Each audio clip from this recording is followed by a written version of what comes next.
내가 가장 믿었던 두 사람이 나를 가장 깊은 나락으로 밀어넣었다는 사실을 깨달았을 때 내 세상은 소리도 없이 무너져 내렸다. 민호는 언제나 성실함이 최고의 미덕이라 믿으며 살아온 평범한 직장인이었다. 매일 아침 10,000원 지하철에 몸을 싣고 상사의 잔소리를 견디며 오직 가정을 위해 내 청춘을 바쳤다. 내게는 세상에서 가장 아름다운 아내와 고등학교 시절부터 모든 비밀을 공유해온 20년 지기 불알 친구 민우가 있었기에 그 어떤 고단함도 버틸 수 있었다. 적어도 그날 전까지는 내 삶이 완벽한 줄로만 알았다. 민우는 언제나 나를 위하는 척했다. 민호야, 네가 고생이 많다. 내가 너한테 좋은 투자 기회 하나 줄게. 라며 다정하게 어깨를 감싸 안던 녀석의 미소가 아직도 생생하다. 겉으로는 세상에서 가장 착하고 정의로운 친구의 가면을 쓰고 있었지만 그 가면 뒤에 숨겨진 흉측한 질투심을 나는 전혀 눈치채지 못했다. 내가 승진을 할 때도, 내가 좋은 집으로 이사를 갈 때도 녀석은 언제나 축하의 술잔을 건넸지만 사실 속으로는 나를 함정에 빠뜨릴 정교한 덫을 놓고 있었던 것이다. 어느 날부터인가 아내의 행동이 이상해지기 시작했다. 나와 눈을 마주치지 못하고 핸드폰을 숨기며 밤늦게 누군가와 은밀하게 통화를 하곤 했다. 가슴속에서 불길한 의심의 싹이 자라났다. 설마 아내와 민우가 가장 끔찍한 상상이 내 머릿속을 지배하기 시작했다. 민우가 우리 집에 드나드는 횟수가 잦아질수록 아내의 눈빛은 불안함으로 흔들렸다. 나는 두 사람의 배신을 확신했다. 내 모든 것을 바쳐 사랑했던 아내와 내 목숨도 아깝지 않던 친구가 나를 기만하고 있다는 생각에 피가 거꾸로 솟는 것 같았다. 매일 밤 배신감에 몸을 떨며 나는 그들을 파멸시킬 증거를 잡기 위해 집안 곳곳을 뒤지기 시작했다. 그러던 어느 날 저녁, 으스스한 가을바람이 베란다 창문을 두드리는 스산한 밤이었다. 아내가 샤워를 하러 들어간 사이 식탁 위에 켜진 채 놓여있는 아내의 핸드폰이 부르르 떨렸다. 발신인은 민우였다. 민우는 아직 아무것도 모르지? 오늘 밤 거기서 보자. 심장이 미친 듯이 뛰기 시작했다. 손끝이 차갑게 식어갔고 온몸의 세포가 분노로 불타올랐다. 나는 떨리는 손으로 아내의 핸드폰을 집어들었다. 그리고 그동안 숨겨져 있던 비밀 폴더를 열었을 때 내 눈앞에 믿을 수 없는 광경이 펼쳐졌다. 그 안에는 민우가 나를 회사에서 횡령범으로 몰아세우기 위해 조작한 서류들과 나를 사회적으로 완전히 매장시키려 음모를 꾸미는 음성 파일들이 가득했다. 그리고 내 아내의 반전이 있었다. 아내는 민우와 바람을 피우고 있었던 게 아니었다. 오히려 나를 지키기 위해 민우의 협박을 묵묵히 견디며 뒤에서 홀로 외로운 싸움을 하고 있었던 것이다. 아내가 모아둔 파일 속에는 민우의 악랄한 범죄 증거들이 고스란히 담겨 있었다. 아내는 나를 구하기 위해 스스로 호랑이 굴로 걸어들어가 증거를 수집하는 외유내강의 여전사였던 것이다. 내가 그것도 모르고 아내를 의심했다니. 밀려오는 미안함과 민우에 대한 극도의 분노로 눈물이 시야를 가렸다. 바로 그때 샤워실 문이 열리고 아내가 물기를 닦으며 나왔다. 그리고 내 손에 들린 핸드폰을 보는 순간 아내의 얼굴이 하얗게 질렸다. 민호 씨, 그거... 아내의 목소리가 가늘게 떨렸다. 내가 무슨 말을 하기도 전에 고요한 거실에 내 핸드폰의 벨소리가 날카롭게 울려 퍼졌다. 발신자는 민우였다. 나는 가쁜 숨을 몰아쉬며 전화기를 귀에 가져다 댔다. 수화기 너머로 들려오는 민우의 목소리는 평소의 다정한 목소리가 아니었다. 소름 끼치도록 차갑고 잔인한 비웃음이 섞여 있었다. 민호야, 네 와이프 참 대단하더라. 근데 어쩌냐? 이미 늦은 것 같은데. 지금 네 집 앞으로 경찰들이 가고 있을 거야. 네 인생은 오늘로 끝이야. 그 순간 아파트 복도 쪽에서 육중한 구두발 소리가 수십 개 들려오더니 우리 집 현관문을 거칠게 두드리는 소리가 온 집안을 울렸다. 쾅, 쾅, 쾅. 경찰입니다. 강민호 씨, 횡령 및 사기 혐의로 체포합니다. 아내의 비명 소리와 함께 현관문이 부서질 듯 열렸고 내 시야는 암전되었다. 민우 그 자식은 언제나 내 앞에서는 세상 둘도 없는 착한 친구의 가면을 쓰고 있었다. 민호야, 너 이번 프로젝트 진짜 고생 많았다. 내가 네 뒤는 확실히 봐줄 테니까 걱정 말고 쉬어. 그 부드러운 목소리와 나를 위하는 듯한 따뜻한 눈빛에 나는 완전히 속아 넘어갔다. 바보같이 그 녀석의 손에 내 모든 것을 쥐어준 셈이었다. 하지만 그 가면 뒤에 숨겨진 추악한 질투와 악의를 알아채기까지는 그리 오랜 시간이 걸리지 않았다. 그날 밤 회사에 중요한 서류를 두고 와서 조용히 사무실로 돌아갔을 때였다. 불이 꺼진 탕비실 근처에서 익숙한 목소리가 흘러나왔다. 민우였다. 네, 부장님. 민호가 요즘 주식에 빠져서 회사 공금에 손을 대는 것 같습니다. 제가 어떻게든 증거를 확보해 볼 테니까 이번 기획팀장 자리는 약속대로 저한테 주시는 거죠? 순간 심장이 덜컥 내려앉았고 머릿속이 새하얘졌다. 내가 믿었던 10년지기 친구가 나를 파멸시키기 위해 뒤에서 이런 더러운 함정을 파고 있었다니. 손이 부르르 떨리고 숨이 가빠왔다. 당장이라도 문을 박차고 들어가 그 자식의 멱살을 잡고 따지고 싶었다. 하지만 나는 아무것도 할 수 없었다. 지금 들어가서 화를 내봤자 물증도 없는 상황에서 나만 미친놈이 될 게 뻔했으니까. 나는 가까스로 거친 숨을 몰아쉬며 어둠 속으로 몸을 숨겼다. 집으로 돌아오는 길, 밤 공기는 유난히 차가웠고 내 마음은 갈기갈기 찢어지는 것 같았다. 거실 문을 열고 들어가자 아내가 걱정스러운 눈빛으로 나를 맞이했다. 여보, 왜 이렇게 안색이 안 좋아? 무슨 일 있었어? 아내의 목소리를 듣는 순간 참았던 눈물이 터질 것만 같았지만 차마 입이 떨어지지 않았다. 내가 가장 신뢰했던 친구에게 배신당했다는 비참함을 아내에게 알리고 싶지 않았다. 아니야, 그냥 요즘 일이 좀 많아서 피곤해서 그래. 먼저 들어갈게. 나는 아내의 시선을 피하며 서둘러 방으로 들어왔다. 침대에 누워 천장을 바라보는데 온갖 생각들이 머릿속을 어지럽혔다. 민우가 언제부터 나를 그렇게 미워했던 걸까? 내가 그 녀석에게 무슨 잘못을 했길래 내 인생을 통째로 망치려고 하는 걸까?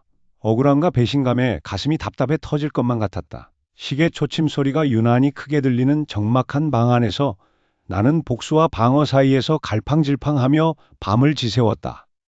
다음 날 아침 휑한 눈으로 출근 준비를 하던 중 아내가 슬그머니 내 손을 잡았다.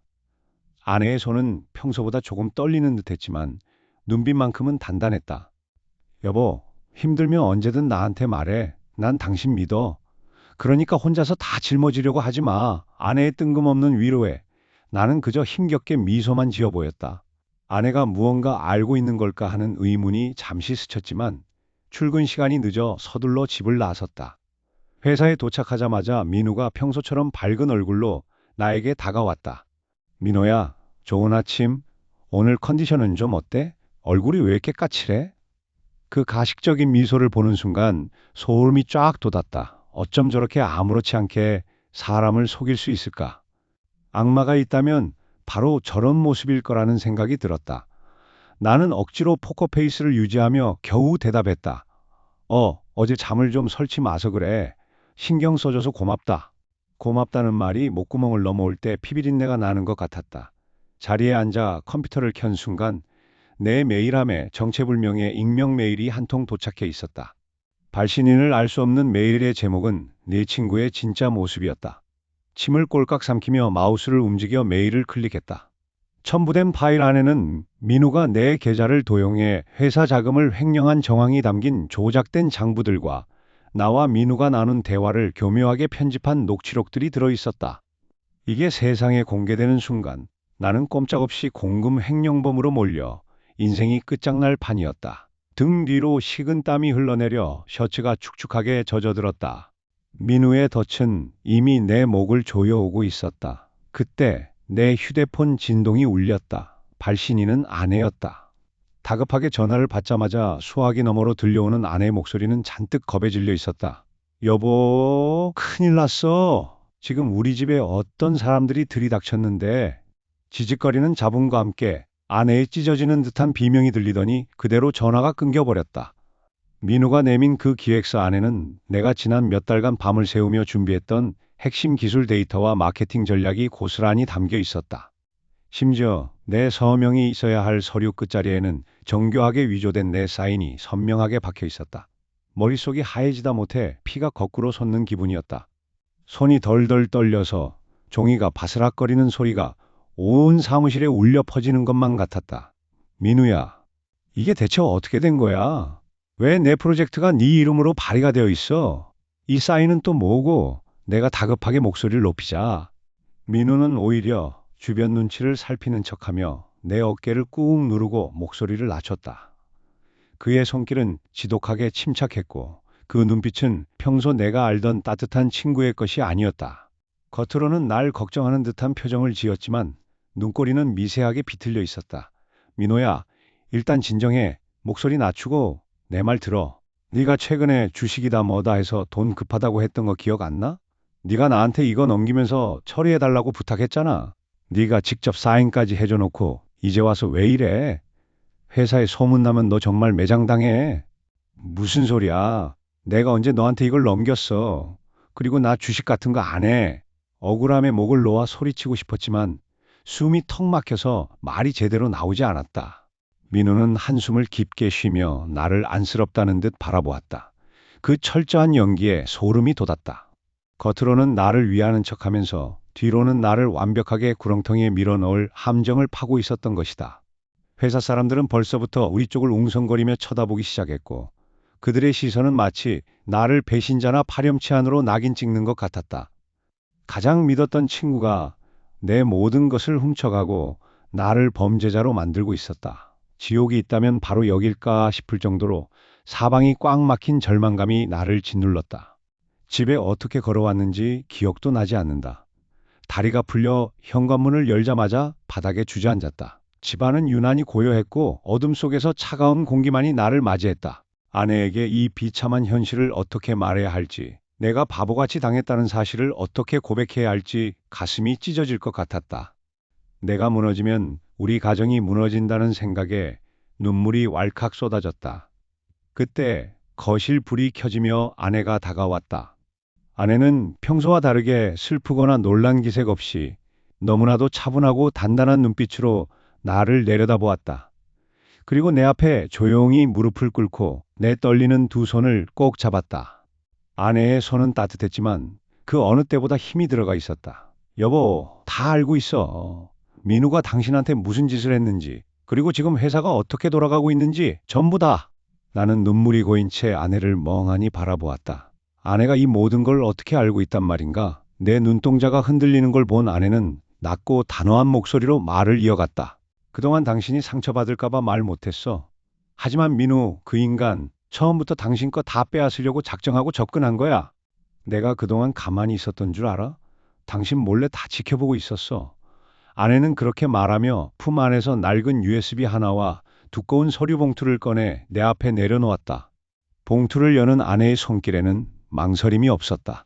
그 안에는 민우가 다른 사람들과 나를 함정에 빠뜨리기 위해 나눈 사적인 통화 녹취록과 비밀 자금 거래 내역서, 그리고 내가 알지 못했던 회사의 어두운 비밀들이 빼곡하게 적혀 있었다. 아내는 여리고 착하기만 한 사람인 줄 알았는데 내 앞에 서 있는 아내의 눈빛은 도끼를 품은 것처럼 매서웠다. 여보, 정신 똑바로 차려. 이제부터 우리가 그 인간한테 그대로 돌려줄 차례니까. 나 당신 절대로 이대로 안 무너지게 해. 아내의 단호한 목소리에 정신이 번쩍 들었다. 하지만 그 순간 거실 테이블 위에 던져두었던 내 스마트폰의 화면이 밝아지며 요란하게 울리기 시작했다. 발신인은 다름 아닌 민우였다. 그리고 거의 동시에 아내의 휴대폰으로도 정체 모를 번호의 문자 메시지가 한 통 도착했다. 문자 알림음이 고요한 거실에 날카롭게 울려 퍼졌고 메시지를 확인한 아내의 얼굴이 순식간에 하얗게 질려갔다. 화면을 바라보는 아내의 눈동자가 극심하게 흔들리기 시작했다. 아내가 모아둔 증거보다 훨씬 더 거대하고 위험한 무언가가 이미 우리를 향해 칼날을 겨누고 있다는 사실을 그제야 깨달았다. 내 머릿속은 온통 거대한 혼란으로 가득 찼다. 민우의 번호로 발송된 그 짧은 메시지 한 줄이 가슴을 무겁게 짓눌렀다.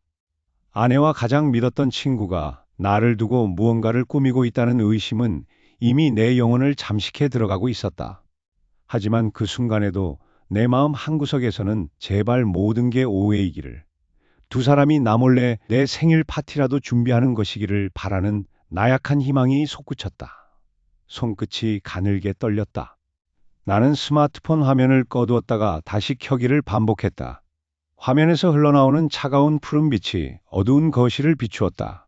아내는 안방에서 깊은 잠에 빠져 있었고 사방은 기괴할 정도로 고요했다. 침을 꿀꺽 삼키며 나는 결심했다. 이대로 가만히 있을 수는 없었다. 내 눈으로 직접 확인하지 않으면 미쳐버릴 것만 같았다. 다음 날 아침 나는 평소와 다름없이 출근하는 척하며 집을 나섰다. 출근길 지하철 안에서 사람들에게 치이는 동안에도 내 신경은 오직 아내의 움직임에만 곤두서 있었다. 나는 회사에 연차를 내고 점심시간 무렵 다시 집 근처로 돌아왔다.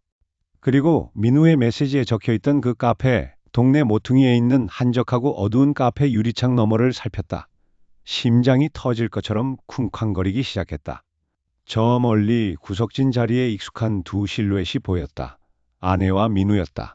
두 사람은 아주 심각한 표정으로 대화를 나누고 있었다. 민우는 특유의 부드러운 미소를 짓고 있었지만 어딘가 모르게 비열한 기운이 풍겼다. 반면 아내의 얼굴은 하얗게 질려 있었고 손을 초조하게 만지작거리고 있었다. 나는 가게 안으로 들어가지 못하고 심장이 바닥으로 떨어지는 기분을 느끼며 문가에 바짝 붙어 두 사람의 목소리에 귀를 기울였다. 주변의 소음 때문에 가끔씩 단어가 끊겼지만 문을 살짝 열어둔 틈새로 그들의 대화가 조각조각 흘러나왔다. 민우 씨, 제발 그만해요. 민호는 아무것도 몰라요. 왜 이렇게까지 하는 거예요? 아내의 목소리는 떨리고 있었지만 그 안에는 묘한 단호함이 서려 있었다. 지수 씨, 내가 말했잖아. 민호가 가진 것들 원래 다 내 것이 될 수도 있었어. 내가 도와주지 않았다면 그 녀석이 이 자리까지 올 수 있었을까? 이제라도 제자리를 찾으려는 것뿐이야. 민우의 나지막한 목소리에는 내가 한 번도 본 적 없는 깊은 질투와 도끼가 서려 있었다. 내 가슴을 칼로 도려내는 것 같은 충격이었다. 10년 지기 친구가 나를 향해 이런 마음을 품고 있었다니. 그 서류들 당신이 조작한 거 다 알고 있어요. 민호한테 억울한 누명 씌우려고 했던 거. 내가 절대 가만히 안 둘 거예요. 아내가 가방을 꼭 쥐며 말했다. 그녀의 목소리에는 두려움보다 나를 지키겠다는 강한 의지가 묻어났다. 하지만 민우는 비웃듯 가볍게 콧방귀를 꼈다. 알면 어쩔 건데? 지수 씨가 움직이면 움직일수록 민호는 더 깊은 구렁텅이로 빠질 텐데 내가 가진 증거들이 먼저 터질 테니까. 나는 온몸의 피가 거꾸로 솟는 것 같았다. 아내가 바람을 피운 게 아니었다. 나를 덫에 빠뜨리려는 민우의 음모로부터 나를 지키기 위해 혼자서 그 추악한 진실을 감당하며 증거를 모으고 있었던 것이다. 아내를 오해했다는 죄책감과 민우를 향한 걷잡을 수 없는 분노가 동시에 휘몰아쳤다. 당장 문을 부수고 들어가 민우의 멱살을 잡고 싶었다. 바로 그 순간 내 주머니 속의 핸드폰이 요란하게 울렸다. 정막을 깨는 벨소리에 카페 안에 두 사람의 시선이 동시에 문 쪽으로 향했다. 고개를 돌린 아내와 민우의 눈이 문틈 사이에 서 있는 나와 정확하게 마주쳤다. 아내의 눈동자가 경악으로 거대하게 흔들렸고 민우의 입꼬리가 천천히 기괴하게 올라갔다.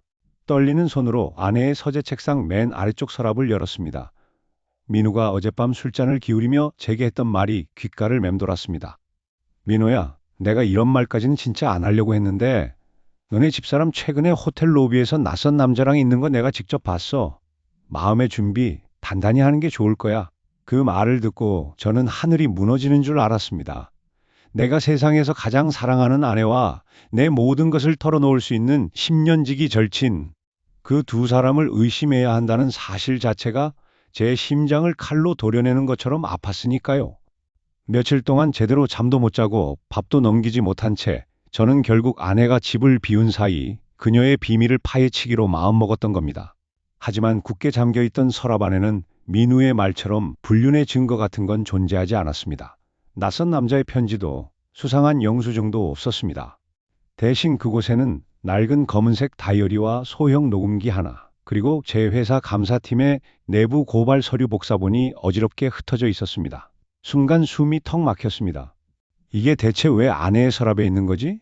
내 회사 서류가 왜 여기에? 미친 듯이 심장이 뛰기 시작했습니다. 의문을 삼키며 저는 떨리는 손가락으로 녹음기의 재생 버튼을 눌렀습니다. 치직거리는 기계 잡음이 잠시 흐르더니 이내 너무나도 익숙한 목소리가 흘러나왔습니다.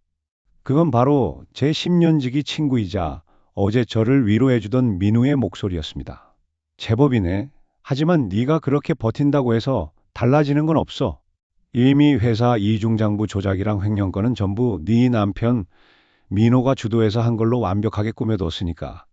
내가 시키는 대로 조용히 민호랑 이혼하고 그 자식한테서 멀어져. 그래야 민호가 감옥에 가는 것만은 막을 수 있을 거 아니야. 네가 순순히 떠나면 민호는 그냥 무능한 놈으로 회사에서 쫓겨나는 걸로 끝내줄게. 이어지는 목소리는 울음을 억누르고 있는 아내의 목소리였습니다. 그 목소리는 가늘게 떨리고 있었지만 제가 지금껏 단 한 번도 들어보지 못한 차갑고 단호한 어조였습니다. 이 악마 같은 자식, 민호가 너를 얼마나 믿고 아꼈는데 어떻게 친구한테 이럴 수가 있어? 내가 너 반드시 감옥에 쳐넣을 거야. 민호 누명 벗길 진짜 원본 장부. 내가 무슨 수를 써서라도 찾아내고 말겠어. 그러니까 내 남편한테는 절대 손대지 마. 네의 더러운 계획대로는 절대 안 될 테니까. 하, 그래? 어디 한번 해보시지. 민호, 그 바보 같은 자식은 지금쯤 내가 던진 미끼를 물고 너를 세상에서 제일 더러운 불륜녀로 의심하면서 혼자 지옥을 맛보고 있을 텐데 말이야. 넌 남편한테 의심받으면서도 그 자식 살리겠다고 여기서 이러고 있는 게 참 눈물겹다. 눈물겨워.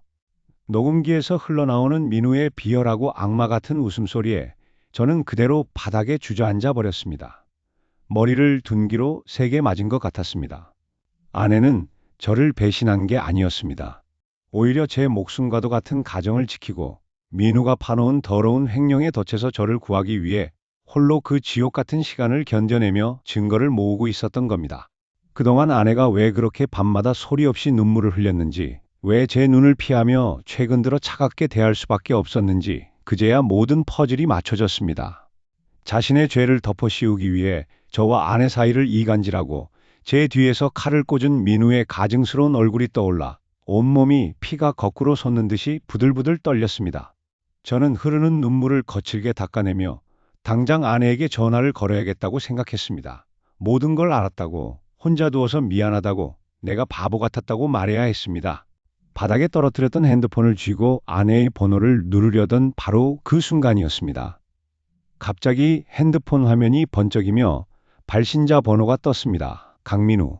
저는 끓어오르는 분노와 핏발선 눈을 감추며 숨을 죽이고 통화 버튼을 눌렀습니다. 스피커 너머로 거친 바람 소리와 함께 민우의 섬뜩하게 가라앉은 목소리가 들려왔습니다. 민호야, 지금 당장 우리 회사 본사 건물 옥상으로 와야겠어. 혼자서. 무슨 소리야? 네 아내가 지금 내 앞에 있거든? 겁도 없이 내 사무실을 뒤지다가 딱 걸렸지 뭐야. 네가 직접 와서 네 사랑하는 마누라가 무슨 짓을 꾸미고 있었는지 두 눈으로 확인해봐. 경찰 부르면 네 아내가 이 옥상에서 어떻게 될지는 나도 장담 못한다? 그리고 그 뒤로 무언가에 부딪히는 둔탁한 소리와 함께 민호 씨, 오지 마. 절대 오지. 하고 외치는 아내의 절박한 비명소리가 통화가 끊기는 통화음과 함께 차갑게 묻혀버렸습니다. 민우와 아내가 나란히 앉아있는 카페 안으로 발을 디디는 순간 내 심장은 얼음물에 담긴 것처럼 차갑게 굳어버렸다. 세상에서 가장 믿었던 두 사람이 내 눈앞에서 다정하게 머리를 맞대고 속삭이고 있었다. 머릿속이 하얘지고 손끝이 부르르 떨렸다. 당장이라도 소리를 지르며 테이블을 엎어버리고 싶었지만 발이 땅에 붙은 것처럼 움직이지 않았다. 숨이 가빠오고 가슴이 옥죄어 왔다. 하지만 그 순간 내 귀에 들려온 아내의 목소리는 내 예상과 전혀 다른 방향으로 흐르고 있었다. 아내의 목소리는 떨리고 있었지만 그 안에는 단호함과 분노가 서려 있었다. 민호 씨, 더 이상 민호 씨 몰래 나한테 연락하지 마세요. 그리고 민호 씨 회사에서 진행하는 그 프로젝트, 민호 씨가 뒤에서 다른 마음 품고 있는 거 내가 모를 줄 알았어요? 내가 다 알아냈으니까 당장 그 지저분한 짓 그만둬요. 나는 숨을 죽이고 카페 기둥 뒤로 몸을 더 숨겼다. 민우의 얼굴에서 늘 보던 가식적인 미소가 순식간에 사라졌다. 대신 그의 눈빛은 차갑고 비열하게 가라앉아 있었다. 민우는 의자에 깊숙이 몸을 묻으며 낮게 비웃었다. 재수씨. 재수씨가 뭘 착각하고 있나 본데. 민호는 나 없으면 아무것도 아니야. 그 녀석이 지금까지 회사에서 버틴 게 누구 덕분인데. 내가 마음만 먹으면 민호 하나 매장시키는 건 일도 아니야. 그러니까 괜히 끼어들어서 다치지 말고 가만히 있어. 민우의 입에서 나온 잔인한 말들은 내 귀를 의심케 했다. 나를 위해 밤낮으로 걱정해주던 내 가장 친한 친구의 진짜 얼굴이 바로 이것이었다. 나를 철저히 이용하고 함정에 빠뜨리려 했던 것이다. 온몸의 피가 거꾸로 솟구치는 기분이었다.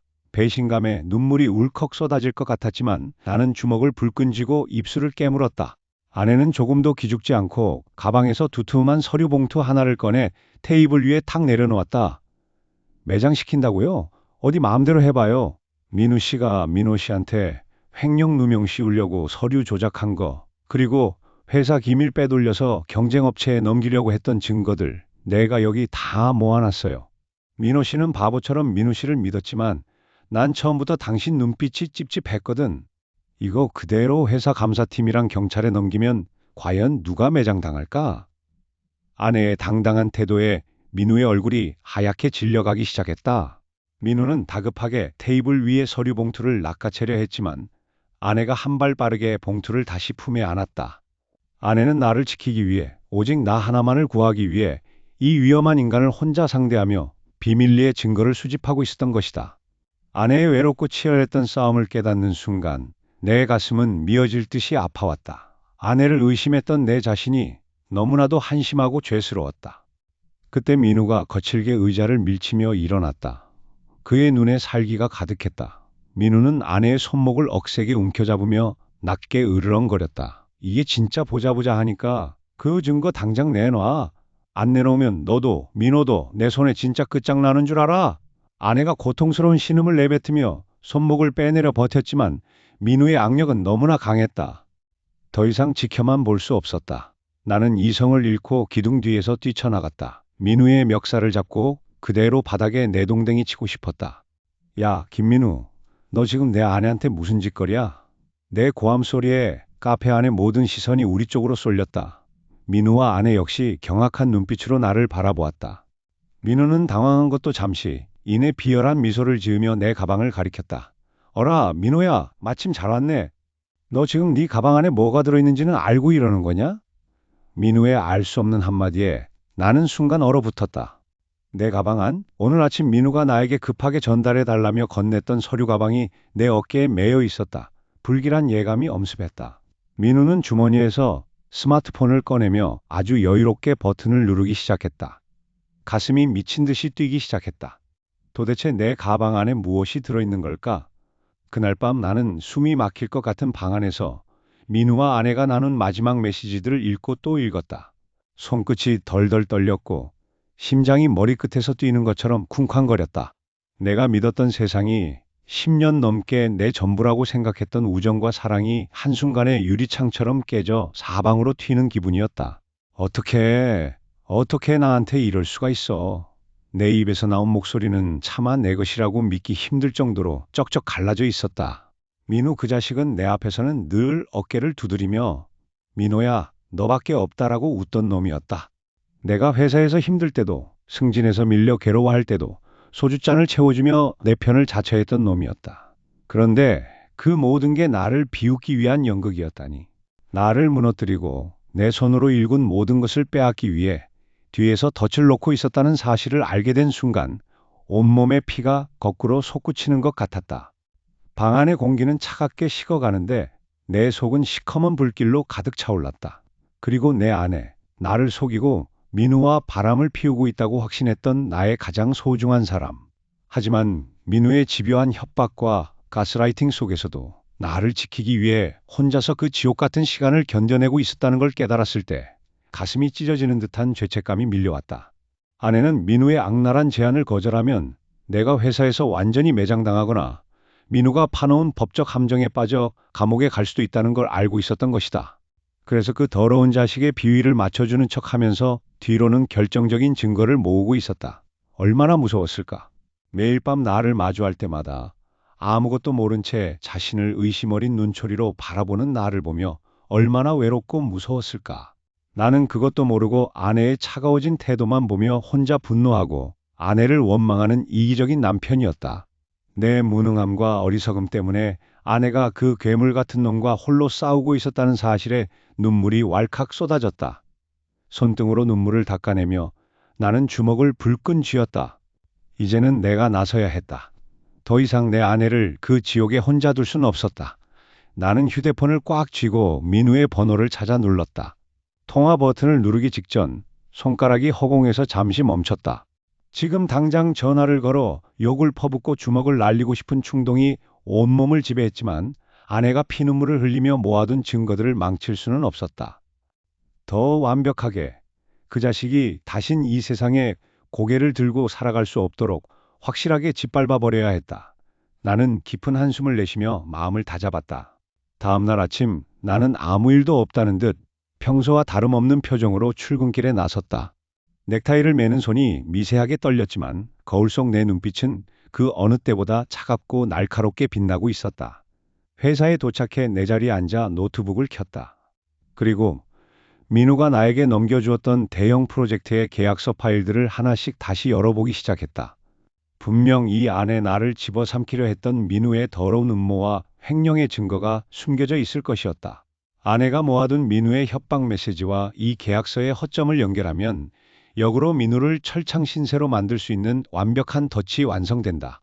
컴퓨터 모니터를 뚫어지게 바라보며 숫자의 나열과 조항들을 대조해 나가던 중 마침내 이상한 점을 발견했다. 회사 자금이 교묘하게 유령 회사로 흘러들어간 정황이 담긴 비밀 폴더를 찾아낸 것이다.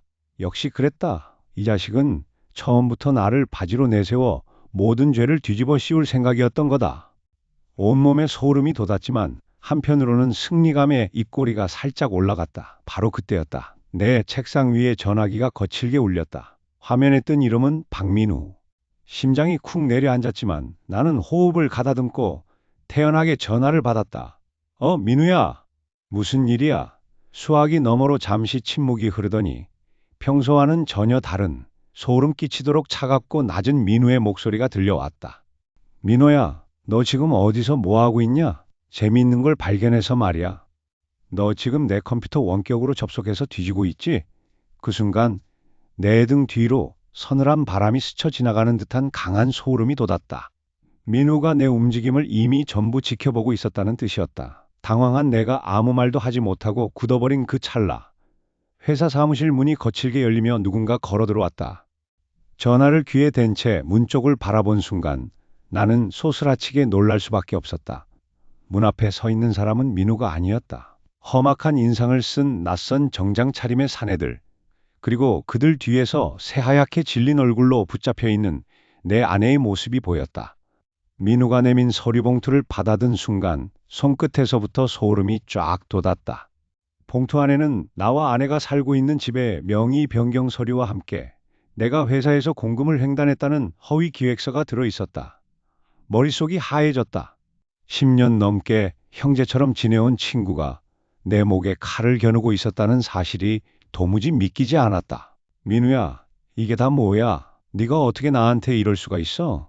내 목소리는 볼품없이 떨렸고 다리는 힘이 풀려 주저앉을 것만 같았다. 하지만 민우는 입꼬리를 비틀어 올리며 비열한 미소를 지었다. 평소에 다정하던 눈빛은 온데간데 없고 오직 질투와 탐욕으로 가득 찬 낯선 괴물이 내 앞에 서 있었다. 민호야, 억울해하지 마. 넌 항상 내 분수에 맞지 않게 과분한 걸 누리고 살았어. 좋은 직장, 예쁜 아내, 그리고 이 집까지. 이제 그것들이 원래 주인을 찾아가는 것뿐이야. 민우의 차가운 목소리가 거실을 울렸다. 손에 쥔 서류가 구겨질 정도로 힘을 주었지만 당장 이 상황을 타개할 방법이 떠오르지 않았다. 그동안 내가 철석같이 믿었던 모든 순간들이 머릿속을 스쳐 지나가며 심장을 난도질했다. 배신감에 숨이 막혀올 때쯤 등 뒤에서 서늘한 목소리가 들려왔다. 그 과분한 것들의 원래 주인이 너라고 생각하는 거야, 민우 씨? 뒤를 돌아보니 아내가 서 있었다. 평소라면 무서워서 울고 있어야 할 아내의 눈빛이 그 어느 때보다 단단하고 매서웠다. 아내는 떨리는 나를 가만히 다독이며 내 앞으로 걸어 나갔다. 그리고 자신의 가방에서 자그마한 녹음기와 두꺼운 서류 뭉치를 꺼내 테이블 위에 탁 소리가 나게 올려놓았다. 그게 뭐야? 민우의 얼굴에서 여유로운 미소가 순식간에 사라졌다. 아내는 차분하면서도 가라앉은 목소리로 말을 이어갔다. 민우 씨가 우리 남편 함정에 빠뜨리려고 회사 감사팀에 밀고 한 날짜, 그리고 그 서류들 다 가짜라는 증거 여기 있어. 게다가 나한테 접근해서 협박하고 남편 몰래 주식 넘기라고 요구했던 그 추잡한 음성들까지 이 안에 전부 녹음되어 있고 상황은 완전히 역전되었다. 아내는 나를 지키기 위해 내가 아무것도 모르고 민우를 믿고 있는 동안 홀로 이 지옥 같은 비밀을 감당하며 증거를 수집해 왔던 것이다. 아내의 외유내강한 모습에 눈물이 왈칵 쏟아질 것 같았고 동시에 민우의 얼굴은 흙빛으로 변해갔다. 민우는 떨리는 손으로 테이블 위에 서류를 빼앗으려 했지만 아내가 한 발 빨랐다. 이제 끝났어. 김민우.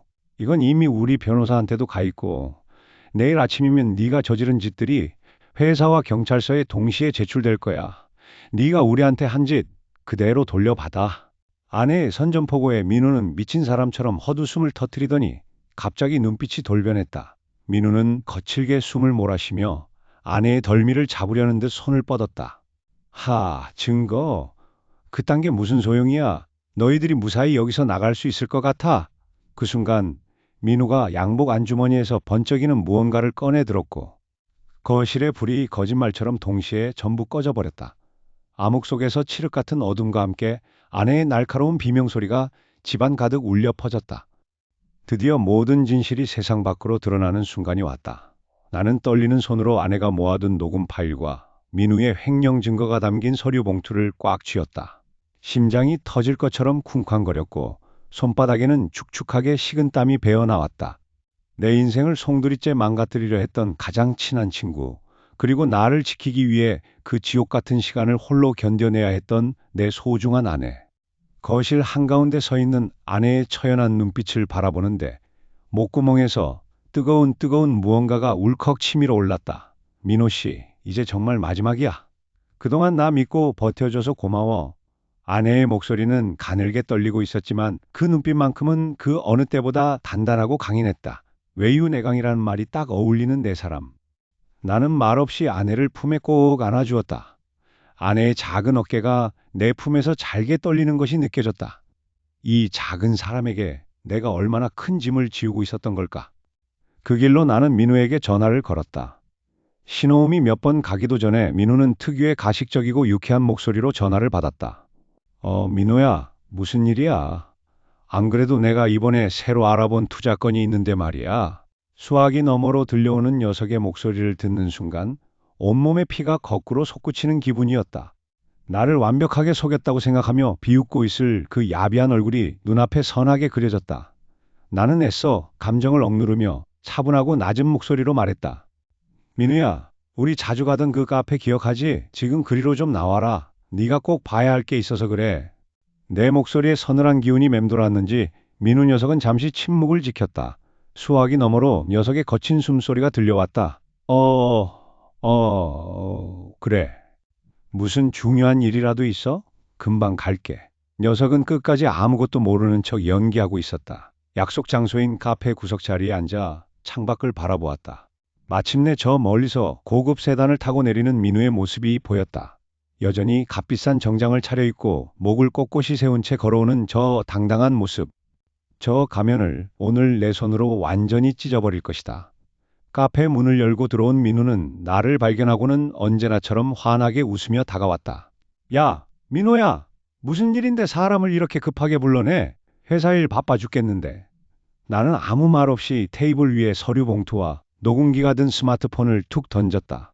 민우의 눈동자가 순간적으로 크게 흔들렸다. 녀석은 짐짓 태연한 척하며 서류를 꺼내 들었다. 한 장, 두 장, 장이 넘어갈 때마다 민우의 얼굴에서 핏기가 싹 가시기 시작했다. 그토록 완벽하게 숨겼다고 믿었던 자신의 추악한 범죄 증거들이, 그리고 내 아내를 협박하고 우리 가정을 파탄내려 했던 모의 정황들이 낱낱이 적혀 있었기 때문이다. 이게 다 뭐야? 민호야, 너 지금 나 오해하는 모양인데 이거 다 누군가 조작한 거야. 내가 너한테 어떻게 그럴 수 있겠냐? 민우는 다급하게 내 손을 잡으려 했지만 나는 차갑게 그 손을 쳐냈다. 오해? 네 입으로 내 아내 협박한 녹음 파일까지 여기 다 들어있어. 아직도 발뺌할 생각 마라. 넌 이제 끝났어, 최민우. 내가 잔인하게 미소를 지으며 말하자 민우의 표정이 흉측하게 일그러졌다. 더 이상 착한 친구의 가면을 쓸 필요가 없다고 느꼈는지 녀석은 차가운 비웃음을 흘렸다. 그래? 겨우 이딴 걸로 날 무너뜨릴 수 있을 것 같아? 내가 아무리 발버둥 쳐봤자 세상은 내 말을 더 믿어. 이 멍청한 새끼야. 민우가 도끼에 가득 찬 눈으로 나를 노려보며 소리를 지르는 바로 그 순간 카페 문이 열리며 검은 정장을 입은 남자들이 들이닥쳤다. 민우는 당황한 기색으로 주변을 두리번거렸고 그 무리의 맨 앞에는 뜻밖의 인물이 서 있었다. 그 인물의 얼굴을 확인한 민우의 눈에 처음으로 극심한 공포가 서리기 시작했다. 그리고 그 인물은 민우를 싸늘하게 내려다보며 나와 아내조차 전혀 예상하지 못했던 충격적인 한마디를 던졌다.